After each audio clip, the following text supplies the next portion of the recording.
Vamos começar os trabalhos oficialmente. Nosso primeiro palestrante da manhã de hoje é Evaristo Pinheiro, presidente da Refina Brasil, associação que representa os refinadores independentes responsáveis por parcela relevante da capacidade de refino nacional. Especialista em relações institucionais, infraestrutura e comércio exterior, Evaristo tem sido uma das principais vozes na defesa da ampliação da capacidade do refino brasileiro. Em sua palestra, Evaristo Pinheiro abordará o tema: por que o Brasil precisa ampliar sua capacidade de refino? Por favor, Evaristo, sua palavra por 20 minutos, por favor.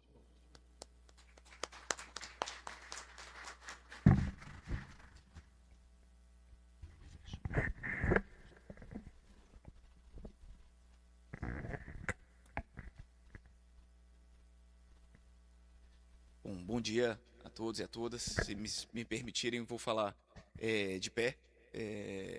Eu sou Evaristo Pinheiro, eu sou advogado, formado em Relações Internacionais, sou presidente, tô presidente executivo da Refina Brasil, muito em função do Ricardo Moura, que fundou a associação e entendeu, foi dos primeiros a entender que o Brasil precisa de refino independente. Acho que eu queria começar a minha fala aqui por esse ponto.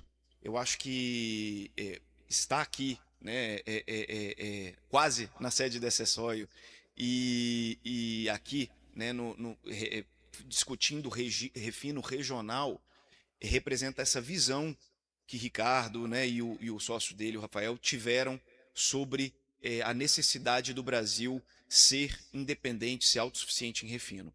Acho que esse é o ponto de partida, né? O tema que me tocou aqui falar foi o por que o Brasil precisa aumentar a sua capacidade de refino. Esse tema podia muito bem ser por que o Brasil precisa ser autossuficiente na produção de combustível, né? A gente está vendo aqui, né, felizmente, e espero que se concretize, né, um acordo para o fim, né, das hostilidades entre Estados Unidos e Irã, que deve ser assinado aqui até sexta-feira, mas o Brasil ficou muito vulnerável, como vocês puderam acompanhar pelos noticiários, ao longo desses quase, né, mais de 3 meses aqui de conflitos entre os dois países.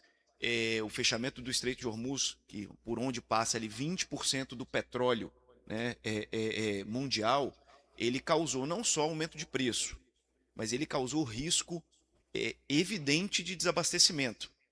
A gente viu aqui, né, os efeitos disso justamente onde o Brasil, onde é o motor do Brasil hoje, que é o agronegócio. A gente viu inúmeras notícias ao longo desses 3 últimos meses de pequenas aqui e acolá falhas no abastecimento de diesel para o agronegócio fazer a colheita. Então, não, felizmente, não houve um desabastecimento completo, mas a gente teve problemas pontuais, tanto de preço quanto de abastecimento, no meio da safra brasileira. Isso ilustra muito bem o porquê que o Brasil precisa ser autossuficiente. E aí queria trazer alguns dados sobre isso para vocês. O Brasil nunca produziu tanto petróleo.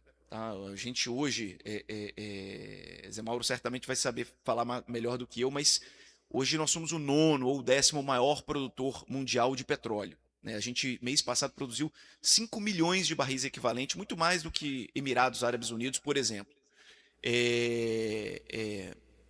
E mesmo assim, a gente tem um déficit na produção de combustíveis no Brasil, porque nós não temos capacidade instalada para produzir o quanto se consome de combustíveis hoje no país.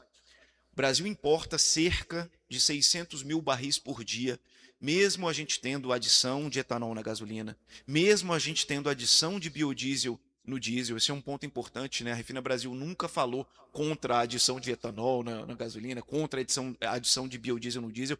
A gente entende e a gente até apoia isso. Mas, para além disso, a gente precisa produzir mais combustível fóssil. Por quê? Porque a gente viu também com essa guerra que a gente não pode se ancorar só numa forma de produzir energia. A gente tem que ter todas as formas de produzir energia ativas e desenvolvidas no país. E a forma mais primária e essencial de produção de energia é essa, é a do combustível fóssil. Tá? É a que está prontamente, ou seja, pronto ali, né, debaixo da terra, seja no mar, seja no continente, e é uma tecnologia totalmente dominada a tecnologia de produção de combustível, né, de refino de petróleo. Então a gente precisa, né, o Brasil precisa, para ser autossuficiente, para que a gente não fique à mercê da produção de outros países, produzir o seu próprio combustível. E aí, a gente tem aqui uma série de questões aqui que nos impedem hoje, ou seja, por que a gente não produz, por que o Brasil, produzindo 5 milhões de barris, né, com margem equatorial, a expectativa é que a gente vá pelo menos, né, mais 1 milhão de barris por dia. Claro que a gente tem um pouco de declínio do pré-sal, vamos adicionar margem equatorial, a gente não sabe muito bem como vai ficar, porque leva aí mais uns 10 anos para a gente ter produção relevante na margem equatorial, mas, né, o que os estudos indicam, o que a própria EPE indica é que o Brasil pode chegar a ser o terceiro ou quarto maior produtor de petróleo do mundo. Então, como é que nós vamos ser autossuficientes? Ou seja, não é admissível, não é racional que o Brasil seja, né, o terceiro, quarto ou 10º produtor de petróleo do mundo e a gente importe combustível. Né? A cada vez que a gente importa combustível, esse é um dado importante também que eu queria trazer. A cada dólar que a gente exporta de petróleo, a gente importa 1,20 de combustível. Significa que a gente perde 20%, né, de divisa brasileira, né, de dólar, a cada dólar que a gente exporta de petróleo. Isso prejudica o país, prejudica o balanço de pagamentos do Brasil. Então deveria ser, se não fosse o tema do abastecimento, deveria ser uma prioridade nacional ser autossuficiente na produção de combustível, porque melhora o nosso balanço de pagamentos. Só por isso já deveria ser uma prioridade nacional. Fora, né, obviamente, assegurar aqui o fornecimento no mercado interno. E aí, para além disso, então esse é um ponto que eu queria trazer para vocês. Por que a gente não é autossuficiente? O que nos impede, né, de sermos autossuficientes? A gente tem uma série de bandeiras e de questões que a Refina Brasil aqui defende. Né? Nós somos 20%, né, as 6 associadas que nós temos aqui na Refina Brasil, somos 20% do mercado brasileiro de combustíveis, tá, grosso modo. Tá? A gente tem, em cada combustível é diferente esse percentual, mas grosso modo nós somos 20% do mercado brasileiro de combustíveis. Né? A gente tem a Petrobras representando 60% restantes, né, do mercado, e a gente tem 20% desse volume importado que a gente estava comentando aqui anteriormente, que faça chuva, faça sol, tenhamos guerra ou não, a gente precisa importar no Brasil. Outros países funcionam diferente. Né? A Índia, por exemplo, ela é deficitária na produção de petróleo, mas ela exporta combustível, porque ela importa, processa, agrega valor, gera emprego, gera tributo e exporta combustível. A China, a mesma coisa. A China é deficitária na produção de combustível. A China consome 12 milhões de barris por dia, produz só 5. Mas é exportadora líquida de combustíveis também. Né? Pasme, né? O Brasil, né, exporta para os Estados Unidos, que são autossuficientes na produção de combustíveis. A gente exporta petróleo para os Estados Unidos, que processa e exporta de volta para cá combustível. Então a gente paga mais caro para os Estados Unidos para recomprar, né, em parte do nosso próprio petróleo. Então, como é que a gente muda esse cenário? Né, isso, né, o cenário da gente perder divisa de balanço de pagamentos, que é tão importante para o Brasil, e a gente deixar a nossa população, nosso agronegócio, as nossas companhias aéreas vulneráveis ao fornecimento e vulneráveis em termos de preço. Né, porque quando o preço sobe, aqui tende a subir mais do que proporcionalmente. A gente tem várias questões aqui. Tá? A primeira questão é que o Brasil tem poucas refinarias. A gente tem 18 refinarias no Brasil, 8 são privadas, 8 o restante, 10 da Petrobras, e a gente tem aqui um cenário em que essas refinarias elas são ultra concentradas. Tá? A única refinaria fora da costa que nós temos aqui no Brasil, bom, são duas, né? Uma é no Amazonas, né? Porque é interior, né? Para dentro, e a SSOI, né? Mas a do Amazonas ainda assim, né? Recebe seu suprimento ali via mar, né? Vai rio adentro. Então a gente, né, tem uma desconcentração hoje do polo produtivo do Brasil, que sai da costa e vai para o interior do Brasil, com agronegócio e com agroindústria dentro do interior do Brasil, mas todo o combustível é comprado via dessas refinarias que estão na costa, exceto a SSOI. Então, o Brasil tem poucas refinarias. Eu aprendi nos primeiros dias de estudando refino aqui com o Ricardo Moura que os Estados Unidos têm 140 refinarias, gente. Né, o Brasil tem 18. Então, esse é um ponto que a gente pode ver assim, de brutal diferença entre um país que prioriza a segurança energética, né, tem segurança energética como elemento de segurança nacional, e o Brasil, que ainda não olhou, né, não conseguimos mobilizar a sociedade brasileira e, né, os políticos brasileiros para a questão da segurança energética, né, da autossuficiência de refino como elemento de segurança nacional. Lá tem refinaria de todo tipo, tá? Ou seja, uma empresa que tem uma grande frota de caminhões tem uma pequena refinaria para abastecer sua frota, né? Eu comentava aqui com o Ricardo antes da gente começar. Tem companhias aéreas que têm refinaria para produzir o seu QAV e trocar com outras refinarias o produto né, os outros produtos por mais QAV para ficar imune às oscilações de preço e também a riscos de desabastecimento. Então a gente tem um potencial imenso de termos outros investidores interessados em novas capacidades de refino. Né? Não é só Ricardo e Rafael que são malucos e que viram isso antes dos outros. Todas as minhas andanças aqui que eu faço, tanto no Brasil, né, no interior do Brasil, quanto no exterior, eu recebo consultas de investidores interessados em entender como é que é o nosso mercado de refino, para investir aqui no Brasil. Qual que é, e aí sim, entrando aqui nos nossos desafios, né? Quais que são os desafios, então? Acho que o primeiro desafio que a gente tem é comprar petróleo brasileiro, né? A gente não consegue, pasme, o Brasil produz 5 milhões de barris e as nossas refinarias brasileiras não conseguem comprar petróleo brasileiro. As refinarias brasileiras, elas operam numa lógica absolutamente ineficiente. Elas precisam importar petróleo, seja da Rússia, dos Estados Unidos, de Angola, da Guiana, compram petróleo internacional, pagam frete, pagam seguro, pagam o preço internacional, evidentemente, né, o preço que tiver no momento, para trazer o petróleo de 5 mil quilômetros de distância, 8 mil quilômetros de distância, às vezes 15 mil quilômetros de distância, para cá, refinar e distribuir aqui no Brasil. Isso é altamente ineficiente. Tá? E por que a gente não consegue comprar petróleo brasileiro, né, que temos aqui superávit, né, no Brasil? Porque a gente tem várias distorções que levam as produtoras, né, Petrobras, Shell, Repsol, Senoc e outras, a querer exportar o petróleo ao invés de vender o petróleo no mercado interno. Tá? A gente tem uma distorção tributária imensa, que é muito melhor a produtora deixar o lucro lá no exterior do que trazer o petróleo, né, vender aqui o petróleo, emitir nota fiscal aqui dentro do Brasil, vendendo o petróleo no mercado interno. E isso é uma distorção fundamental. Por quê? Porque se eu tenho que comprar esse petróleo mais caro, eu penso duas vezes antes de investir numa nova capacidade de refino. Eu penso duas vezes antes de investir numa nova refinaria. Porque uma refinaria de petróleo não é algo que a gente acorda num dia, vou comprar ali, né, como a gente compra um sapato. Vou fazer uma refinaria, compro a refinaria, coloco ela lá, e se não der certo eu desligo e vou para outro lugar. Não é assim que funciona. Uma vez que a gente monta a refinaria, ela precisa funcionar, ela precisa estar funcionando o tempo inteiro.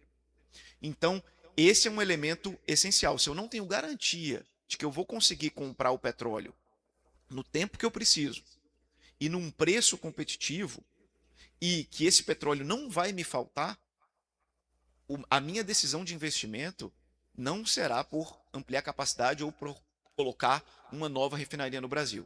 Então esse é um elemento essencial, essa é uma bandeira essencial que a gente vem discutindo tanto com o governo federal quanto com o Congresso Nacional. E eu acho que esse evento que a gente, né, que a SSOI está promovendo aqui, eu acho que é uma chamada, assim, sabe, um alarme, né, para a gente acordar, para que a gente passe a cobrar, sobretudo dos parlamentares brasileiros, né, do Congresso Nacional, que a gente passe a construir, para que a gente construa uma política pública brasileira de refino. A gente tem aqui, a Refina Brasil construiu aqui com as suas associadas uma política brasileira de refino, uma proposta que se chama Pró-Refino, para que o Brasil se torne autossuficiente na produção de refino. Essa política, a gente, apesar dos incêndios que a gente tem que apagar com muita frequência, a gente tem conseguido discutir essa política com os parlamentares e tem encontrado terreno muito fértil.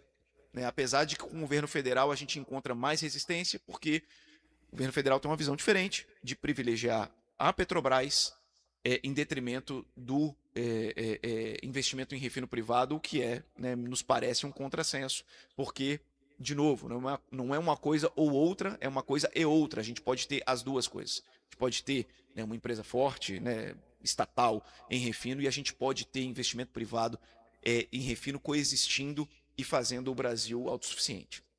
Então, acho que esse é o primeiro ponto. A gente precisa eliminar a distorção que impede que as empresas brasileiras de refino comprem petróleo brasileiro. O segundo grande desafio é um desafio concorrencial.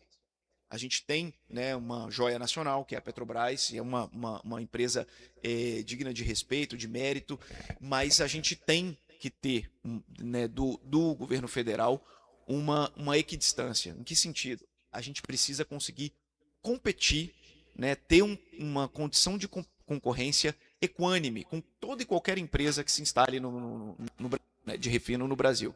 Então, o que isso significa? Significa que a gente não tem problema da gente ter uma empresa que tem 60% do mercado, só que essa empresa ela precisa operar dentro das regras concorrenciais que o Brasil tem e que não têm sido, né, 100% aplicadas. Então, o que a gente defende aqui nesse ponto, tá, gente? A gente defende aqui que quem controla, né, o insumo, isso que a gente defende é o que está na lei, tá? Quem controla o insumo, que é o caso aqui da Petrobras, Petrobras tem mais de 80% do mercado de petróleo brasileiro, tá?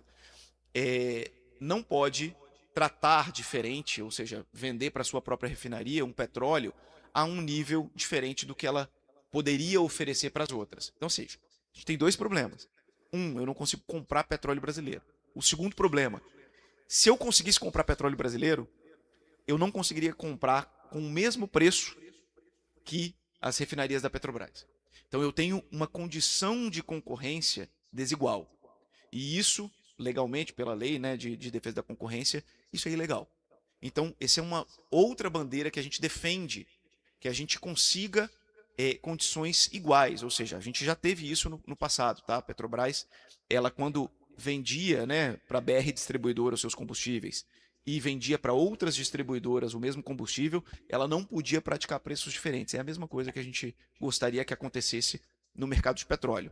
Que a gente conseguisse comprar petróleo, não só da Petrobras, precisa ser da Petrobras, pode ser de outras empresas, mas comprar petróleo brasileiro, e dois, caso a gente consiga comprar da Petrobras, que esses preços sejam equivalentes entre as refinarias dela própria e as refinarias independentes. E o terceiro ponto, que são pontos estruturais, é política de preços. A gente tem uma política de preços do formador de preços, né, que é a Petrobras, que é descolada dos preços internacionais. Pode parecer muito positivo, porque quando a gente conversa, né, com parlamentares, com autoridades, com jornalistas, muitas vezes eles falam, nossa, mas poxa, a Petrobras vender mais barato é bom para o Brasil. Não é. Não é. E por que não é? Porque é um tiro no pé. É vender o futuro. Então, o que acontece aqui? E eu prometo que esse é o último ponto, que são 3 pontos estruturais do porquê que a gente precisa, de como a gente vai alcançar maior investimento em refino. Tá? Se a gente tem, né, uma venda abaixo do preço de mercado desses combustíveis pelo formador de preço, eu impeço que todo o resto do mercado invista. Por quê? Porque, Ricardo, a Mataripe e as outras refinarias privadas, elas passam a ter que operar naquele preço, abaixo do preço de mercado, ou no prejuízo, ou no 0 a 0, e ele não vai sobrar dinheiro para investir, reinvestir no negócio, ampliar o negócio, gerar mais emprego, gerar mais arrecadação, e fica tendo que só girar ali naquele preço e sobrevivendo. Ou seja, a gente não pensa em crescer. Então, quem perde? O consumidor brasileiro. Por quê? Porque eu tenho menos concorrência em vez de ter mais concorrência nesse cenário. E com menos concorrência, eu tenho um preço que é o preço que o agente dominante quiser que seja. Quando ele quiser que seja maior, o preço vai ser maior. Quando ele quiser que seja menor, vai ser menor. Como é o que acontece hoje, tá? A gente paga a gasolina mais cara para ter um pouco o diesel mais barato. E vice-versa, né, de quando em quando. Se a gente tivesse uma competição plena, estaria todo mundo competindo o tempo inteiro. Hoje a gente não tem uma competição plena. Então, o Brasil precisa de mais concorrência. E aí, resolvendo esses problemas estruturais, né, esses 3 problemas estruturais, comprar petróleo brasileiro, ter acesso, o mesmo acesso, né, a um preço que os meus concorrentes têm, e ter condições de precificação de mercado, eu não tenho dúvida, tá, pessoal? A gente vai ter muito investimento em refino no Brasil. Por quê? Primeiro, porque a gente tem condição de exportar combustível para o mundo inteiro, porque a gente tem petróleo. 2, a gente tem muitos investidores aqui no interior do Brasil com vontade de investir em refino próprio, né, em verticalizar, né? E 3, a gente vai ter uma expansão do emprego, da renda e da arrecadação tributária com isso. Então, é isso que a gente defende. Eu queria agradecer de novo a SSOI, o Ricardo, aqui na pessoa do Ricardo, todos os colaboradores aqui da SSOI, porque o que vocês estão fazendo é abrir o mercado, abrir o caminho. Tá? A gente enxerga como a SSOI como um exemplo a ser seguido aqui no mercado de refino brasileiro. Muito obrigado, bom dia para vocês.